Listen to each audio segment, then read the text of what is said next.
So we're continuing with the ajwaf, the hollow verb. And we talked about the maudi, whether it is mabniyun lil fa'il, active voice, or mabniyun lil maf'ul, passive voice. Now we want to talk about the mudari'. And the author says, rahimahullah ta'ala, وَتَقُولُ فِي الْمُضَارِعِ. You say concerning the mudari' verb, يَصُونُ وَيَبِيعُ وَإِعْلَالُهُمَا بِالنَّقْلِ. You say يَصُونُ وَيَبِيعُ, and their reason for change is transfer of vowel, relocation of vowel. وَيَخَافُ وَيَهَابُ, and you say يَخَافُ and يَهَابُ, وَإِعْلَالُهُمَا بِالنَّقْلِ وَالْقَلْبِ, and their reason for transformation is by relocating a vowel and flipping a letter into another letter. Okay, so let's take a look there. So he gave us yasunu and yabiru and yakhafu and yahabu. Okay, so let's see. Yasunu, asluhu, its origin is yaswunu, yaswunu. Nukilat dhammatul wawi ila sad.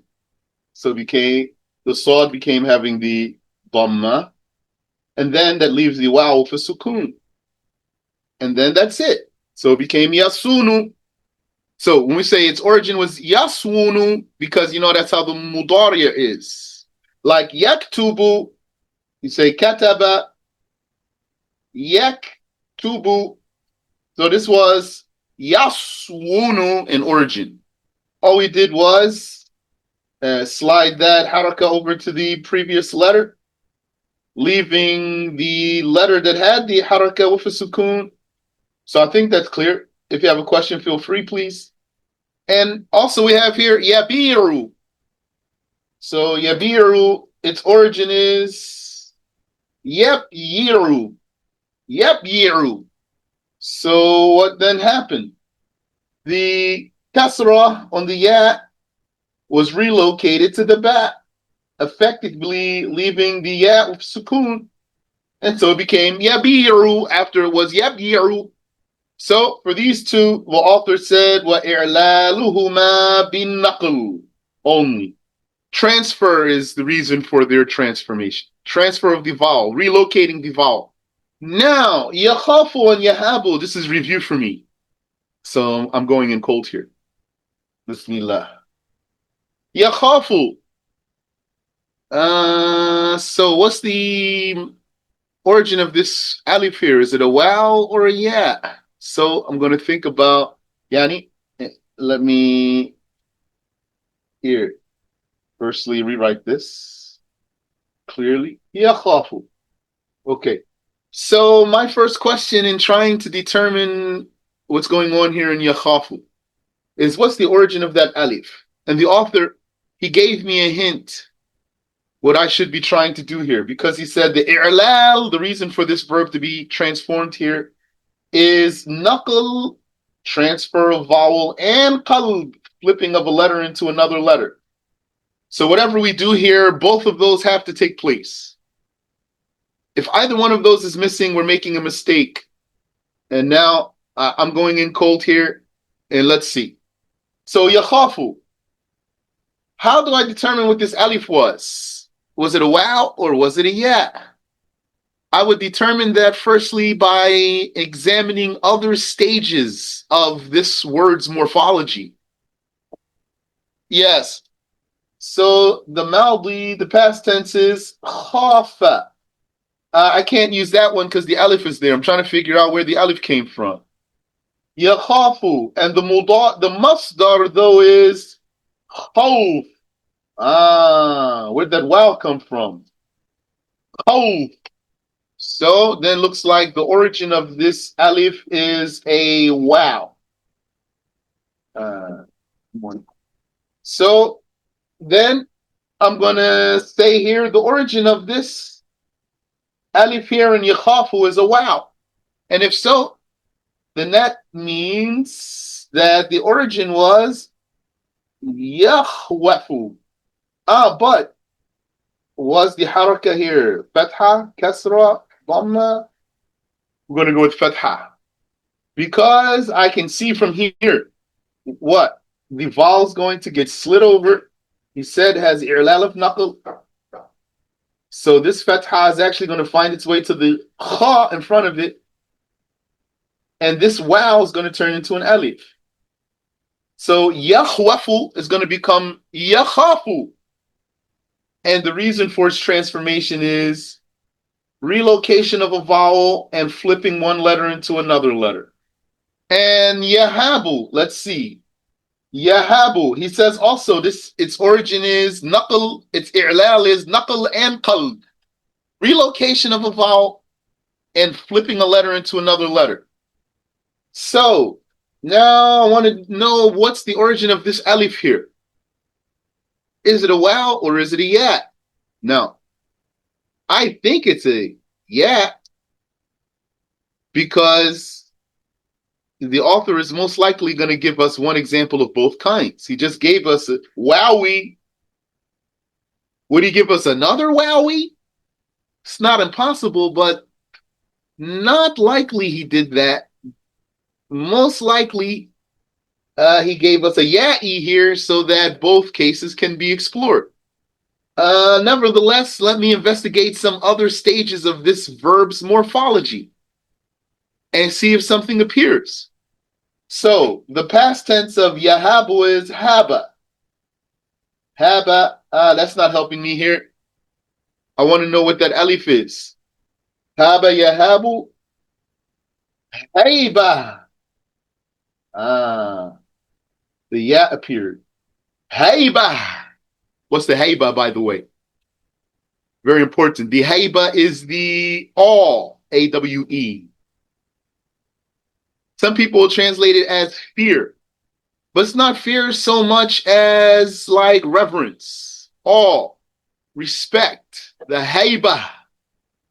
Someone has strong hayba, strong presence. Like, here's a story. There was a great scholar. His name is Abu Bakr al-Baqillani.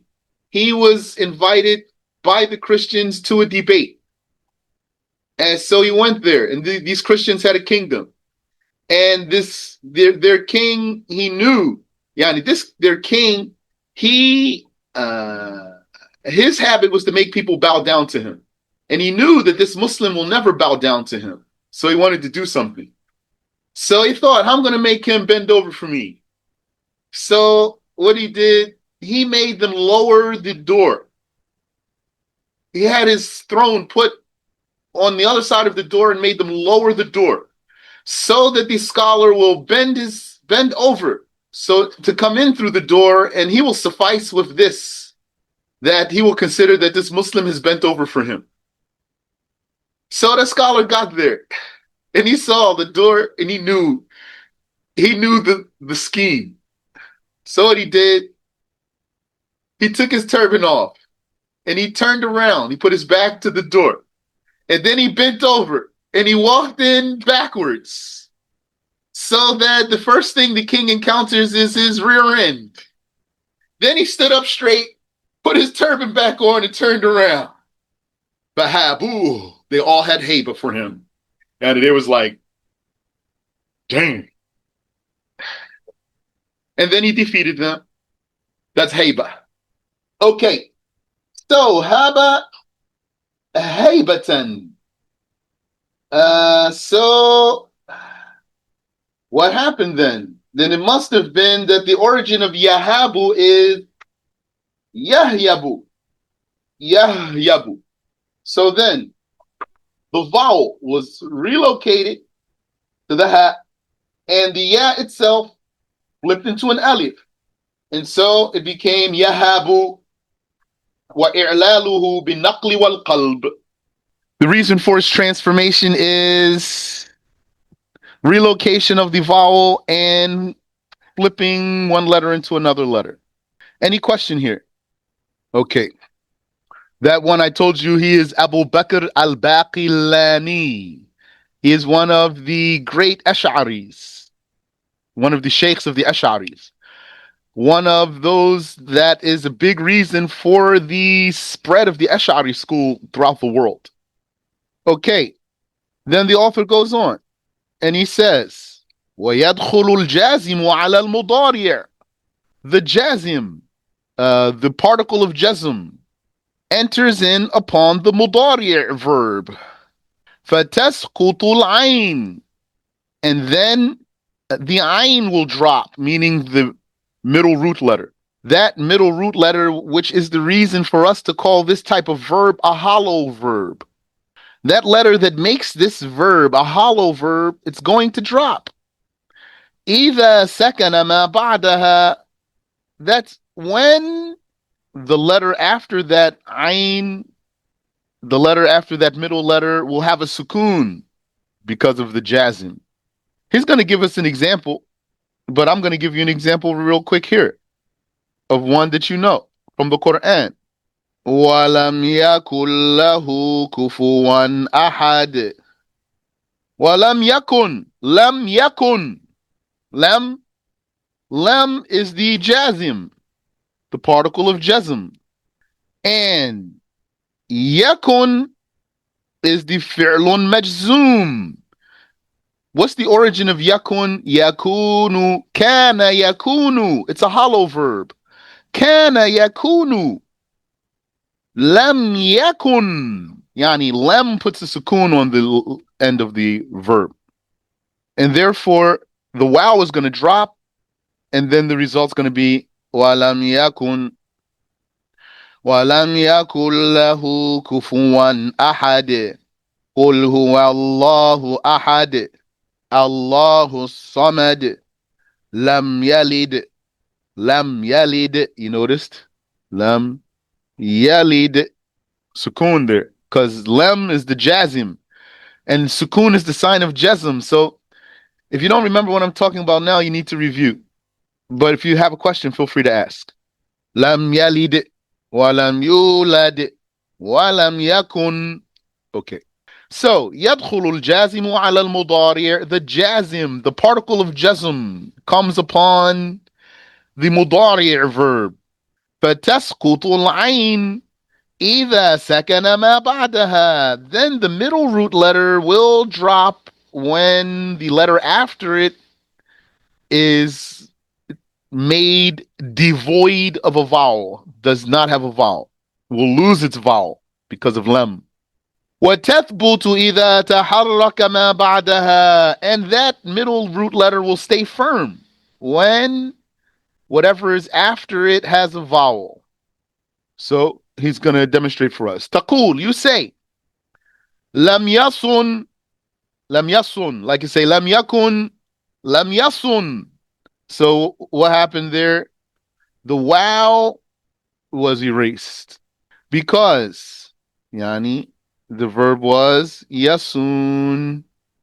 Then when lam came, lam was going to make the noon have sukoon, but the wow already has sukoon, and you can't have two sukoons in a row, and so you must then drop the first one. So it became lam yasun. So you say lam yasun. Lam yasuna. So here, now we have lam. Why did this wow stay here? Because the letter after the wow has a haraka. So we don't have a reason to drop this wow. We would have had to drop that wow had the letter after it not had a vowel. Since it does, then we don't need to. We can keep the wow. We must keep it. Lam yasuna. And same thing here. Lam yasunu. There's a vowel on the letter after the wow. So we're not going to be able to drop the wow in the middle because the letter after it has a vowel. Lam tasun. Now here, lam tasun, we did drop the wow because the noon took a sukoon. Why did the noon take a sukoon? Because of lam. Lam is enacting its powers on this verb, its powers of jazm. Lam yasuna, we kept the wow here because the letter after it has a vowel. Lam yasun, here we drop the wow. Let's see what happened there because we have a shadda on the noon there. So the origin was yasunu. Then there came nunu niswa, the women's noon. But this noon, okay, no but. So when we put lem or any other jazim, we're just using lem only here, then lem is going to make this noon have sukoon. And then you're going to have two sukoons in a row, so you're going to have to drop the first one, which is the wow. Then you can bring your noon of tawkid and add it to the noon that was already there, your noon of emphasis. And then you would say, lam yasun. So, lam yasun. Lam tasun. So, no wow here because of the sukun promoted by lam. Lam tasuna. Wow stays because the letter after it has a vowel. Lam tasunu. The wow stays because the letter after it has a vowel. Lam tasuni. Also, the wow stays because the letter before it has a vowel. Lam tasuna. Lam tasun. So we just looked at that. Lam asun. Lam nasun. The wow is omitted from these last two cases due to a very broad rule in Arabic, not an absolute rule though, a rule called kathratul isti'mal. Kathratul isti'mal means frequent usage. So in the Arabic language, whenever something was used frequently, the Arabs would abbreviate it somehow. And that abbreviation of whatever they are altering, the vast majority of the time, it makes it easier. Arabic language is consistent. Its rules don't break, except sometimes. Its rules do break sometimes because that's how all the languages are. That's what Sheikh Salah told us. Sheikh Salah told us when we asked him, how does Arabic have irregularities? He said, every language has irregularities.